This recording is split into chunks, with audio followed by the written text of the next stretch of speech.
கிறிஸ்துக்கள் அன்பான தேவனுடைய பிள்ளைகளே, ஆண்டவரும் உலக இரட்சகருமான இயேசு கிறிஸ்து இணையற்ற நாமத்தினாலே உங்கள் யாவரையும் வாழ்த்தி ஆசீர்வதிக்கிறேன். இந்த பிப்ரவரி மாதம் 23ஆம் தேதி மங்கள வார்த்தை நிகழ்ச்சி மூலமாக உங்கள் ஒவ்வொருவரையும் நேரடியாக உங்கள் வீடுகளிலே பார்க்கிறது எனக்கு ரொம்ப சந்தோஷம். கர்த்தர் உங்களை ஆசீர்வதிப்பாராக. உங்கள் வாழ்க்கையில் இருக்கிற தடைகள் விலகட்டும் என்று நான் ஆசீர்வதிக்கிறேன்.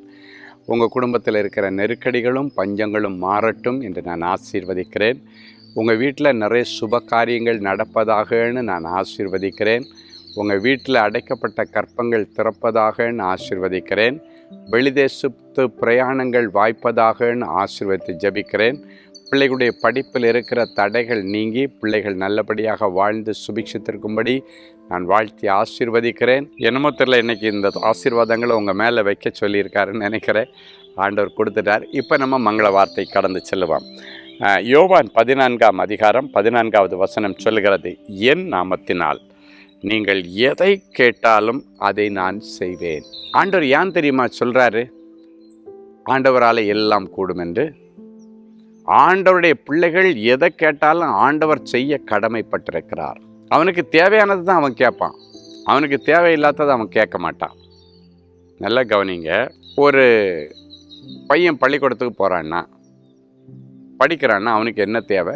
ஞானம், அறிவு, புத்தி, நல்ல ஞாபக சக்தி, படிக்கிறதுக்கு ஃபீஸு, படிக்கிறதுக்குள்ள புக்கு, அந்த காரியங்கள் தான் அவனுக்கு தேவைப்படும். அவனுக்கு வைக்கோல் தேவைப்படாது. வைக்கோல் ஆடுகளுக்கும் மாடுகளுக்கும் தான் தேவை. ஒரு ஆடு மாடு எனக்கு படிக்கிறதுக்கு புஸ்தகம் வாங்கன்னு எதுவும் கேட்க முடியாது. அவைகளுக்கு தேவை புல், அவைகளுக்கு தேவையானது புண்ணாக்கு, அவைகளுக்கு தேவையானது வைக்கோல், இதெல்லாம் தான். ஆனால் படிக்கிற பையனுக்கு என்னென்ன தேவையோ அதுதான். ஆண்டவர் ஏன் என் நாமத்தினாலே எதை கேட்டாலும் தருவேன்னு சொன்னாருன்னா, அவனுக்கு தேவையானது தான் அவன் கேட்பான். அவனுக்கு சம்மந்தம் இல்லாததை அவன் கேட்க வேண்டிய அவசியம் இல்லை. எனக்கு ஒரு ஸ்பீக்கரை தாங்க அப்படின்னு சொல்லிட்டு ஒரு மீடியா இன்ஜினியர் கேட்க மாட்டார். ஏன்னா அவருக்கு, நான் சொல்கிறது சாதாரண மீடியா இன்ஜினியருக்கு பக்கத்தில் அவர் போடுற அந்த காரியங்களெல்லாம் கேட்குறதுக்கு ஸ்பீக்கர் தேவைப்படும். நான் சொல்கிறது என்ன ஸ்பீக்கர்னால், ரோட்டில் வச்சு குழல் மாதிரி வைப்பாங்க தெரியுமா, அது அவங்களுக்கு தேவையில்லாதது. அது ஊருங்களில் கிராமங்களில் தான் அவங்களுக்கு தேவைப்படும், அந்த குழல் வச்ச பழைய அந்த ஸ்பீக்கர். ஆனால் ஒரு மீடியா இன்ஜினியருக்கு அவனுக்கு பக்கத்தில் உட்காந்து கேட்டு அவன் எடிட் பண்ணுற காரியங்களை கேட்குறதுக்கு ஒரு சின்ன ஸ்பீக்கர் தேவை. இதுக்கு அவன் ஆண்டவர்கிட்ட கேட்கலாம், ஆண்டவர் எனக்கு இது வேணும், எனக்கு ஒரு பெரிய குழல் வச்ச ஸ்பீக்கர் தாங்கன்னு அவன் கேட்க மாட்டான். அவனுக்கு அது அவசியம் இல்லாத. அது ஸ்பீக்கர் செட்டுக்காரங்க, சவுண்ட் சர்வீஸ்காரங்க அதை கேட்பாங்க. ஸோ எதுக்கு இந்த காரியங்கள் உங்களுக்கு டிஃப்ரென்ஷியேட் பண்ணி சொல்கிறேன்னா, எதை கேட்டாலும் தருவேன்னு சொல்லுகிற ஆண்டவர் அவனுக்கு அவன் சம்பந்தப்பட்டதைத்தான் கேட்பான், அவன் பிள்ளைகள் சம்பந்தப்பட்டதைத்தான் கேட்பான். எனவே இன்னைக்கு உனக்கு நீ சம்பந்தப்பட்ட காரியங்கள் எதுவாக இருந்தாலும் இன்னைக்கு ஆண்டவரிடத்தில் கேளு. உனக்கு என்ன உபகரணங்கள் தேவை, உனக்கு சந்தோஷமாக வாழ்வதற்கு என்ன ஒத்தாசை தேவையோ அதை நான் கண்டிப்பாக செய்வேன்.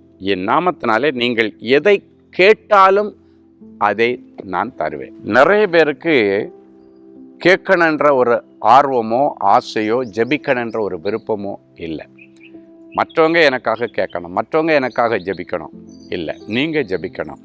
மற்றவங்க உங்களுக்கு கொடுக்கறது ஜெப உதவி. ஸோ நீங்கள் இன்னும் பெற்றுக்கொள்ளாத காரணம் என்னவென்றால், இந்த ஜெபத்தில் ஒரு குறைவு. ஆண்டவரிடத்தில் கேட்கறதுல சோம்பேறித்தனம் நிறைய பேர்.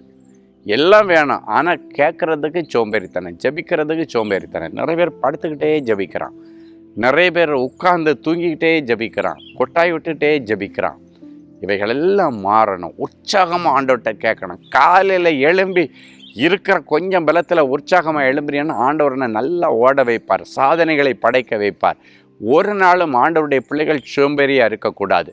நீ நல்லா உழைச்சிட்டு ஆண்டவரிடத்தில் கேட்கணும். சும்மா எதை கேட்டாலும் ஆண்டவர் தருவார்னு சொல்லி சோம்பேறியாக இருந்துட்டு எனக்கு அது வேணும் இது வேணும் அப்படின்னு கேட்டால் ஆண்டவர் தரமாட்டார். நல்லா உழைக்கணும். பவுல் நடனம், அப்பல்லோ நீர் பாய்க்கணும், வாய்க்க செய்கிறவர் கருத்தார். பவுல் நடனம் அப்படின்றது உன்னுடைய உழைப்பு, அப்பல்லோ நீர் பாய்க்கிறது அப்படின்றது உன்னுடைய ஜெபமும் உனக்கு அடுத்தவர்கள் செய்கிற ஜெப உதவியும்.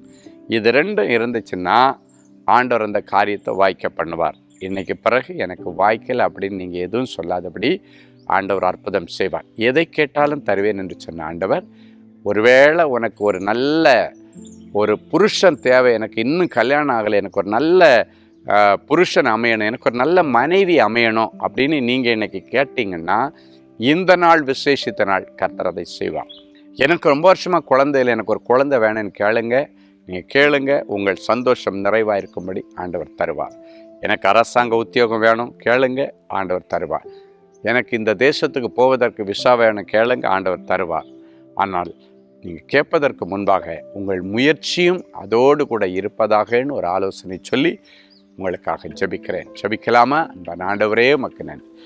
என் நாமத்தினாலே எதை கேட்டாலும் நான் உங்களுக்கு தருவேன் என்று சொன்ன தேவனே, இப்பொழுது என் பிள்ளைகள் என்னென்ன காரியங்களை உம்மிடத்திலே கேட்டு கொண்டிருக்கிறார்களோ, ஆண்டவரே எந்தெந்த காரியங்களுக்காக ஆண்டவரிடத்தில் வாஞ்சித்து கதறி கொண்டிருக்கிறார்களோ, அதை என் பிள்ளைகளுக்கு கொடுத்து இவர்களை மகிழ பண்ணும், இவர்களை உற்சாகப்படுத்தும், கொடுத்து இவர்களை தாங்கும், இவர்களை கனப்படுத்தும், இவர்களை உயர்த்தும், பூமியின் உயர்ந்த ஸ்தானத்தில் உட்கார வச்சு அழகு பாருங்க.